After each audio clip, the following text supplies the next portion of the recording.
राधे राधे। प्रणाम सभी को। वसुदेव सुतं देवं कंसचाणूरमर्दनं देवकी परमानंदं कृष्णं वंदे जगद्गुरुं। श्री कृष्णं वंदे जगद्गुरुं। पिछले वीडियो में श्लोक संख्या 17 तक की चर्चा हुई थी। आज 18वें श्लोक से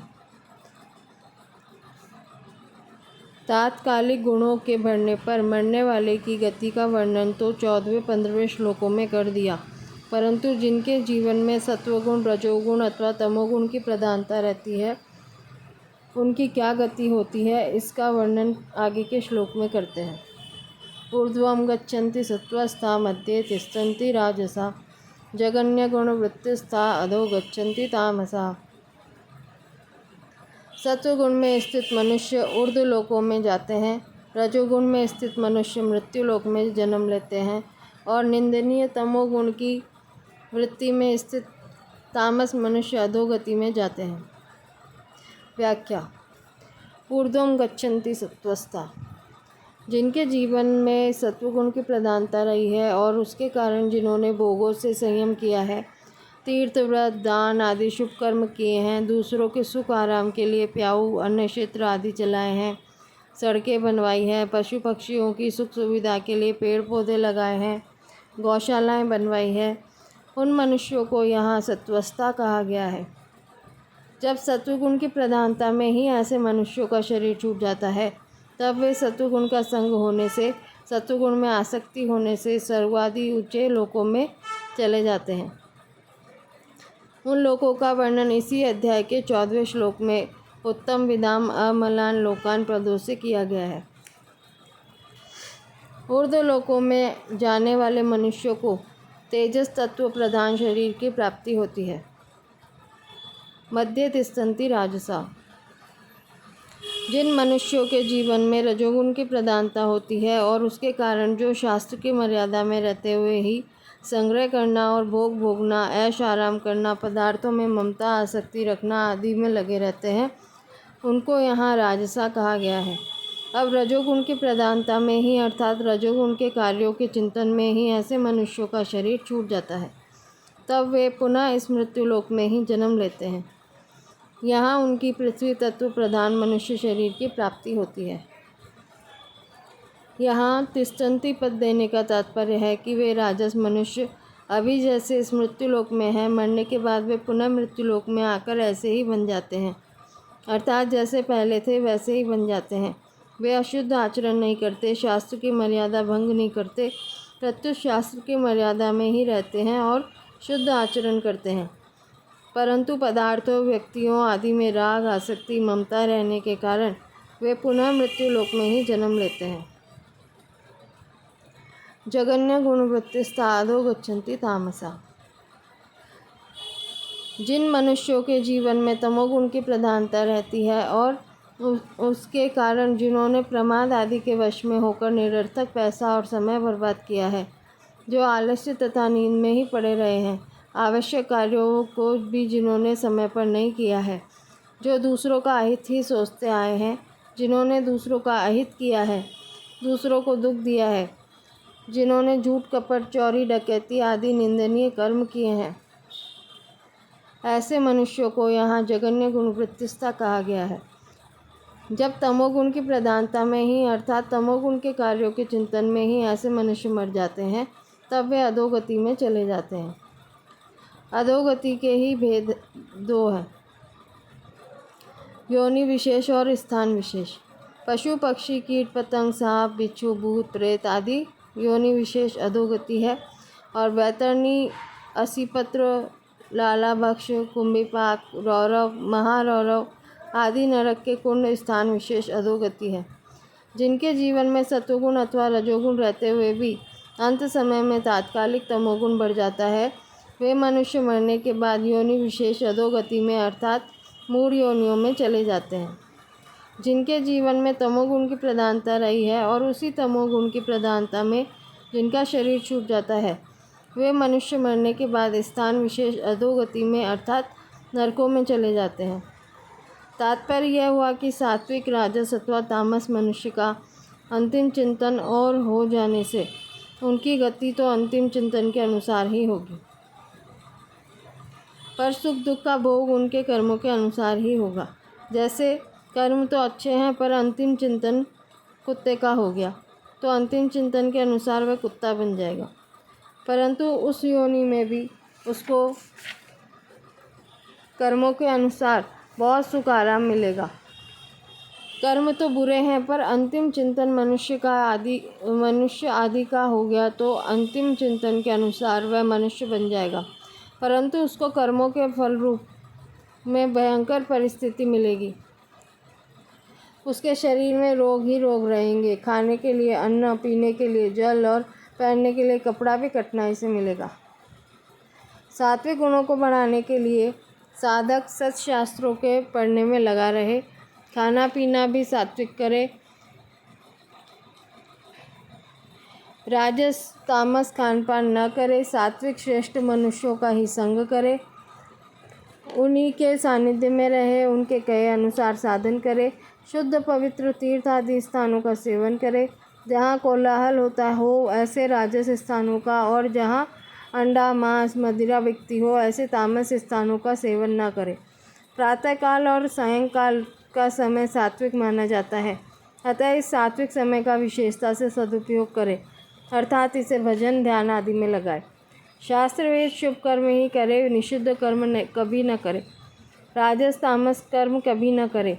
जो जिस वर्ण आश्रम में स्थित है उसी में अपने अपने कर्तव्य का ठीक तरह से पालन करे, ध्यान भगवान का ही करे, मंत्र भी सात्विक ही जपे।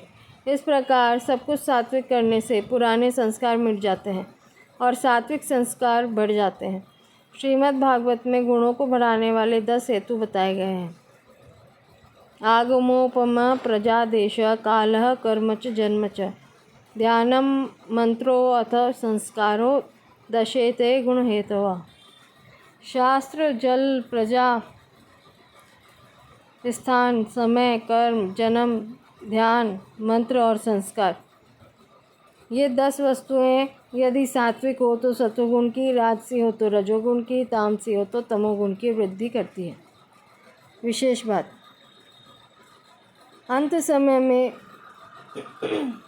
रजोगुण की तात्कालिक वृत्ति के बढ़ने पर मरने वाला मनुष्य लोक में जन्म लेता है, और रजोगुण की प्रधानता वाला मनुष्य मरकर फिर इस मनुष्य लोक में ही आता है। इन दोनों बातों से ही यही सिद्ध होता है कि इस मनुष्य लोक के सभी मनुष्य रजोगुण वाले ही होते हैं, सत्वगुण और तमोगुण इनसे नहीं होता। अगर वास्तव में ऐसी ही बात है तो फिर सत्वगुण की तात्कालिक वृत्ति के बढ़ने पर मरने वाला और सत्वगुण में स्थित रहने वाला मनुष्य ऊंचे लोकों में जाता है, तथा तमोगुण की तात्कालिक वृत्ति के बढ़ने पर मरने वाला और तमोगुण में स्थित रहने वाला मनुष्य अधोगति में जाता है। सत्व, रज और तम ये तीनों गुण अविनाशी देही को देह में बांध देते हैं। यह सारा संसार तीनों गुणों से मोहित है। सात्विक, राजस और तामस ये 3 प्रकार के कर्ता कहे जाते हैं। यह संपूर्ण त्रिलोकी त्रिगुणात्मक है। आदि बातें भगवान ने कैसे कही है? इस शंका का समाधान यह है कि ऊर्ध्व गति में सत्वगुण की प्रधानता तो है, पर साथ में रजोगुण तमोगुण भी रहते हैं। इसलिए देवताओं के भी सात्विक, राजस और तामस स्वभाव होते हैं। अतः सत्वगुण की प्रधानता होने पर भी उसमें अवान्तर भेद रहते हैं। ऐसे ही मध्य गति में रजोगुण की प्रधानता होने पर भी साथ में सत्वगुण तमोगुण रहते हैं। इसलिए मनुष्यों के भी सात्विक, राजस और तामस स्वभाव होते हैं। अधोगति में तमोगुण की प्रधानता है, पर साथ में सत्वगुण रजोगुण भी रहते हैं। इसलिए पशु पक्षी आदि में तथा भूत प्रेत गुह्यक आदि में और नरकों के प्राणियों में भी भिन्न भिन्न स्वभाव होता है। कई सौम्य स्वभाव के होते हैं, कई मध्यम स्वभाव के होते हैं और कई क्रूर स्वभाव के होते हैं। तात्पर्य है कि जहाँ किसी भी गुण के साथ संबंध है वहाँ तीनों गुण रहेंगे ही। इसलिए भगवान ने कहा है कि त्रिलोकी में ऐसा कोई भी प्राणी नहीं है जो तीनों गुणों से रहित हो। ऊर्ध्व गति में सत्वगुण की प्रधानता, रजोगुण की गौणता तथा तमोगुण की अत्यंत गौणता रहती है। मध्य गति में रजोगुण की प्रधानता, सत्वगुण की गौणता और तमोगुण की अत्यंत गौणता रहती है।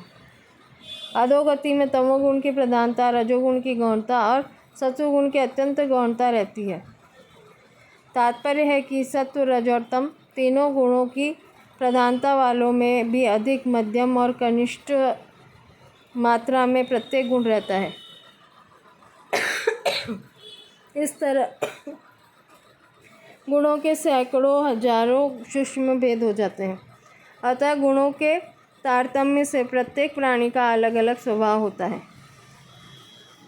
जैसे भगवान के द्वारा सात्विक, राजस और तामस कार्य होते हुए भी वे गुणातीत ही रहते हैं, ऐसे ही गुणातीत महापुरुष के अपने कहलाने वाले अंतःकरण में सात्विक, राजस, तामस वृत्तियों के आने पर भी वह गुणातीत ही रहता है। अतः भगवान की उपासना करना और गुणातीत महापुरुष का संग करना, ये दोनों ही निर्गुण होने से साधक को गुणातीत करने वाले हैं। परिशिष्ट भाव। तमोगुण थोड़ा बढ़ने पर मनुष्य मूढ़ योनियों में जाता है और ज़्यादा बढ़ने पर नरकों में जाता है।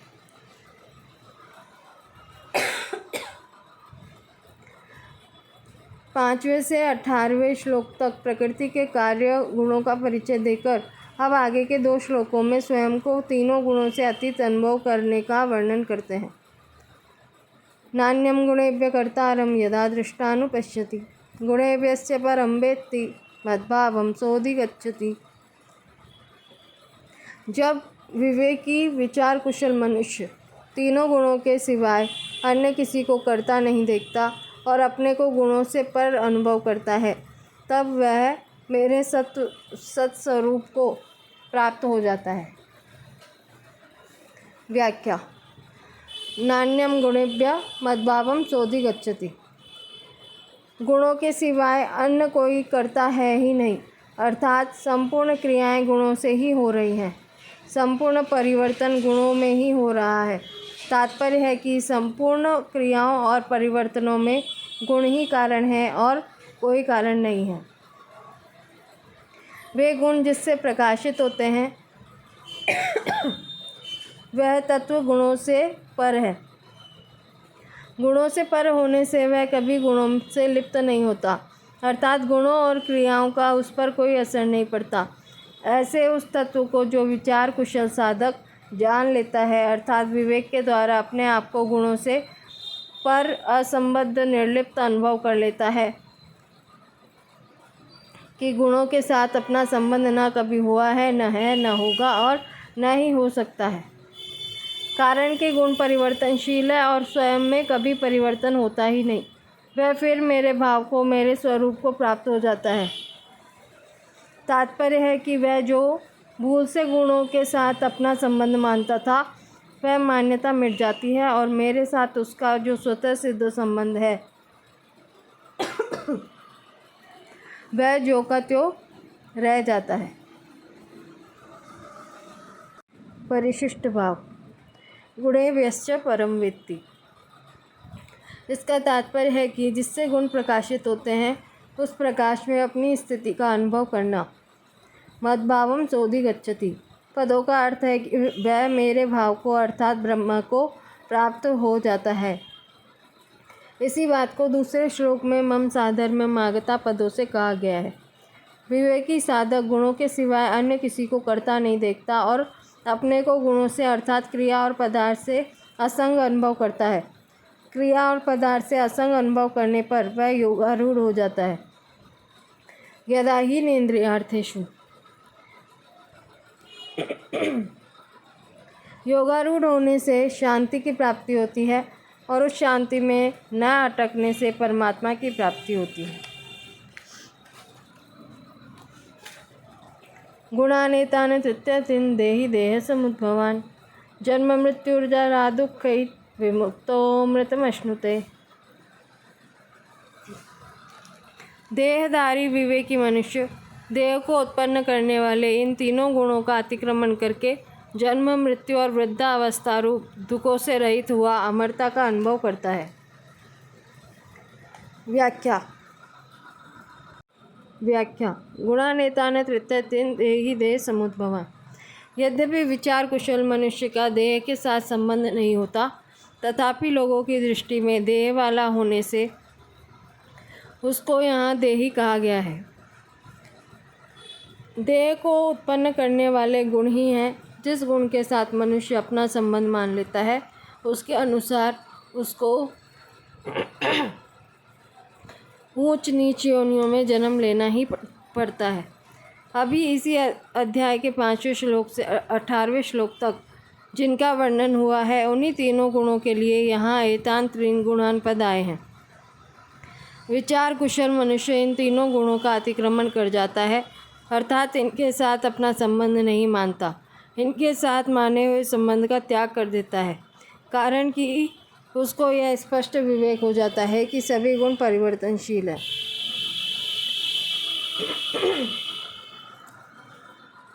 उत्पन्न और नष्ट होने वाले हैं और अपना स्वरूप गुणों से कभी लिप्त हुआ नहीं, हो सकता भी नहीं। ध्यान देने की बात है कि जिस प्रकृति से ये गुण उत्पन्न होते हैं, उसी प्रकृति के साथ भी स्वयं का किंचन मात्र भी संबंध नहीं है। फिर गुणों के साथ तो उसका संबंध हो ही कैसे सकता है। जन्म मृत्यु जरा दुखे विमुक्तो मृतमश्नुते। जब साधक इन तीनों गुणों का अतिक्रमण कर जाता है, तो फिर उसको जन्म मृत्यु और वृद्धावस्था का दुख नहीं होता। वह जन्म मृत्यु आदि के दुखों से छूट जाता है, क्योंकि जन्म आदि के होने में गुणों का संग ही कारण है। वे गुण आते जाते रहते हैं, इनमें परिवर्तन होता रहता है। गुणों की वृत्तियाँ कभी सात्विकी, कभी राजसी, कभी तामसी हो जाती हैं, परंतु स्वयं में कभी सात्विकपना, राजसपना, तामसपना आता ही नहीं। स्वयं तो स्वतः असंग रहता है। इस असंग स्वरूप का कभी जन्म नहीं होता। जब जन्म नहीं होता तो मृत्यु भी नहीं होती। कारण कि जिसका जन्म होता है उसकी मृत्यु होती है तथा उसी की वृद्धावस्था भी होती है। गुणों का संग रहने से ही जन्म मृत्यु और वृद्धावस्था के दुखों का अनुभव होता है। जो गुणों से सर्वथा निर्लिप्तता का अनुभव कर लेता है, उसको स्वतः सिद्ध अमरता का अनुभव हो जाता है। देह से तादात्म्य मानने से ही मनुष्य अपनेपन को मरने वाला समझता है, अपने आप को मरने वाला समझता है। देह के संबंध से होने वाले संपूर्ण दुखों में सबसे बड़ा दुख मृत्यु ही माना गया है। मनुष्य स्वरूप से है तो अमर ही, किंतु भोग और संग्रह से आसक्त होने से और प्रतिक्षण नष्ट होने वाले शरीर को अमर रखने की इच्छा से ही इसको अमरता का अनुभव नहीं होता। विवेकी मनुष्य देह से तादात्म्य नष्ट होने पर अमरता का अनुभव करता है। पूर्व श्लोक में मद्भावम सोधि गच्छति पदों से भगवत भाव की प्राप्ति कही गई है और यहाँ अमृत मश्नुते पदों से अमरता का अनुभव करने को कहा गया है। वस्तुतः दोनों एक ही बात है। गीता में जरा मरण मोक्षाय जन्म मृत्यु जरा व्याधि दुख दोषानुदर्शनम और यहाँ जन्म मृत्यु जरा दुख विमुक्त। इन तीनों जगह बाल्य और युवा अवस्था का नाम न लेकर जरा वृद्धावस्था का ही नाम लिया गया है, जबकि शरीर में बाल्य, युवा और वृद्ध ये तीनों ही अवस्थाएं होती है। इसका कारण यह है कि बाल्य और युवा अवस्था में मनुष्य अधिक दुख का अनुभव नहीं करता, क्योंकि इन दोनों ही अवस्थाओं में शरीर में बल रहता है, परंतु वृद्धावस्था में शरीर में बल न रहने से मनुष्य अधिक दुख का अनुभव करता है। ऐसे ही जब मनुष्य के प्राण छूटते हैं तब वह भयंकर दुख का अनुभव करता है। परंतु जो तीनों गुणों का अतिक्रमण कर जाता है, वह सदा के लिए जन्म मृत्यु और वृद्धावस्था के दुखों से मुक्त हो जाता है। इस मनुष्य शरीर में रहते हुए जिसको बोध हो जाता है, उसका फिर जन्म होने का तो प्रश्न ही पैदा नहीं होता। हाँ, उसके अपने कहलाने वाले शरीर के रहते हुए वृद्धावस्था और मृत्यु तो आएगी ही, पर उसको वृद्धावस्था और मृत्यु का दुख नहीं होगा। वर्तमान में शरीर के साथ स्वयं की एकता मानने से ही पुनर्जन्म होता है और शरीर में होने वाले जरा व्याधि आदि के दुखों को जीव अपने में मान लेता है। शरीर गुणों के संग से उत्पन्न होता है। देह के उत्पादक गुणों से रहित होने के कारण गुणातीत महापुरुष देह के संबंध से होने वाले सभी दुखों से मुक्त हो जाता है। अतः प्रत्येक मनुष्य को मृत्यु से पहले पहले अपने गुणातीत स्वरूप का अनुभव कर लेना चाहिए। गुणातीत होने से जरा, व्याधि, मृत्यु आदि सब प्रकार के दुखों से मुक्ति हो जाती है और मनुष्य अमरता का अनुभव कर लेता है। फिर उसका पुनर्जन्म होता ही नहीं। परिशिष्ट भाव। मनुष्य मात्र के भीतर यह भाव रहता है कि मैं बना रहा हूँ, कभी मरूँ नहीं। वह अमर रहना चाहता है। अमरता की इस इच्छा से सिद्ध होता है कि वह वास्तव में अमर है। अगर वह अमर न होता तो उसमें अमरता की इच्छा ही नहीं होती। उदाहरणार्थ, भूख और प्यास लगती है तो इससे सिद्ध होता है कि ऐसी वस्तु अन्न और जल है जिससे भूख प्यास बुझ जाए। अगर अन्न जल न होता तो भूख प्यास भी नहीं लगती। अतः अमरता स्वतः सिद्ध है। भूतग्राम से एवायम। परंतु स्वरूप से अमर होते हुए भी जब मनुष्य अपने विवेक का तिरस्कार करके मरण धर्मा शरीर के साथ तादात्म्य मान लेता है, अर्थात मैं शरीर हूँ ऐसा मान लेता है, तब उसमें मृत्यु का भय और अमरता की इच्छा पैदा हो जाती है। जब वह अपने विवेक को महत्व देता है कि मैं शरीर नहीं हूँ, शरीर तो निरंतर मृत्यु में रहता है और मैं स्वयं निरंतर अमरता में रहता हूँ, तब उसको अपनी स्वतः सिद्ध अमरता का अनुभव हो जाता है। शरीर के विकारों का परिवर्तन का अनुभव स्वयं सदा एक रहते हुए ही करता है। अतः साधक को चाहिए कि वह विकारों को, परिवर्तन को मुख्यता न देकर अपने होनेपन को, अपनी अमरता को मुख्यता दे। यह श्लोक 14वें अध्याय का सार निचोड़ है। इससे आगे के श्लोकों की चर्चा कल करेंगे। और मेरे गले में कुछ खरखर हो रहा है, उससे आपको समझने में थोड़ी बहुत दिक्कत है तो क्षमा मांगती हूँ। पता नहीं आजकल पानी कुछ ऐसा आ रहा है कि पानी पीते गले में ऐसे खांसी, खरखर ये सब चालू हो जाता है। ठाकुर जी परीक्षा ले रहे हैं, फिर भी अपन को तो करना ही है ये काम।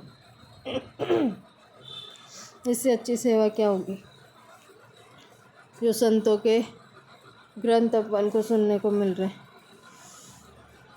तो अब मिलते हैं अगले वीडियो में। राधे राधे।